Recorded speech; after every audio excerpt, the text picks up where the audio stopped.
Halo teman-teman, dalam video kali ini kita akan bahas produk reksadana yang menjadi salah satu pilihan produk investasi yang sangat menguntungkan karena potensi imbal hasil yang ditawarkan umumnya lebih tinggi daripada tabungan dan deposito.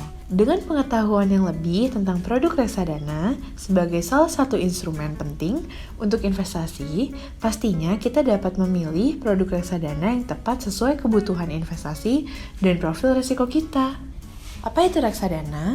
Reksadana adalah wadah yang digunakan untuk menghimpun dana dari pemodal untuk selanjutnya dikelola dan diinvestasikan oleh manajer investasi ke dalam portofolio efek yang bekerja sama dengan bank kustodian untuk menyimpan modal reksadana para investor.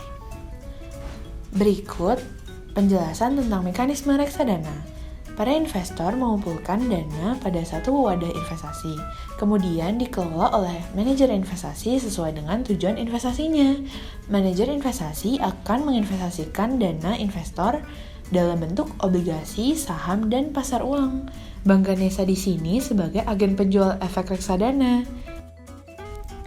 Lalu, apa saja keunggulan berinvestasi di reksadana? Berikut penjelasannya.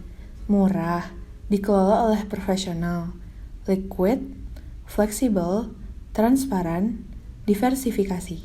Setelah tahu keunggulan reksadana, mari kita dalami lagi pengetahuan tentang reksadana. Ini adalah beberapa tips dalam memilih produk reksadana. Pilih perusahaan manajer investasi yang terdaftar dan diawasi oleh Otoritas Jasa Keuangan. Mencari tahu pengalaman manajer investasi yang akan dipilih. Mencari tahu kinerja produk reksadana dari prospektus dan fund fact sheet. Apa sih yang dimaksud dengan prospektus dan fund fact sheet?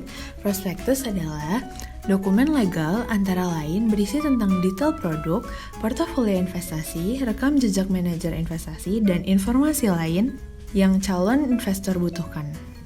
Fund fact sheet adalah suatu laporan bulanan yang disediakan oleh perusahaan manajer investasi kepada investor dan calon investor untuk menunjukkan berbagai informasi terkait kinerja, alokasi, dan komposisi aset produk reksadana. Berikut pilihan reksadana di Bank Ganesha berdasarkan potensi imbal hasil dan profil resikonya. Sesuai yang bisa kita lihat dalam tayangan ini, semakin tinggi resiko, semakin besar potensi imbal hasilnya. Reksadana pasar uang adalah reksadana dengan profil risiko konservatif. Reksadana pendapatan tetap adalah reksadana dengan profil risiko konservatif moderat. Reksadana campuran adalah reksadana dengan profil risiko moderat agresif. Reksadana saham adalah reksadana dengan profil risiko agresif yang mengambil risiko lebih tinggi untuk mendapat pertumbuhan nilai investasi yang lebih tinggi. Dari sisi biaya, tidak ada biaya untuk reksadana pasar uang. Sedangkan reksadana pendapatan tetap, reksadana campuran, dan reksadana saham ada biaya beli, biaya jual, dan biaya pengalihan. Demi kenyamanan berinvestasi, kita harus sesuaikan profil resiko dan tujuan investasi dengan produk yang kita pilih. Setiap produk reksadana memiliki resiko yang berbeda, sesuai dengan jenisnya. Selain itu, ada resiko-resiko yang perlu kita ketahui ketika berinvestasi di reksadana. Demikian informasi tentang investasi reksadana. Semoga bermanfaat. Investasi, ya reksadana aja.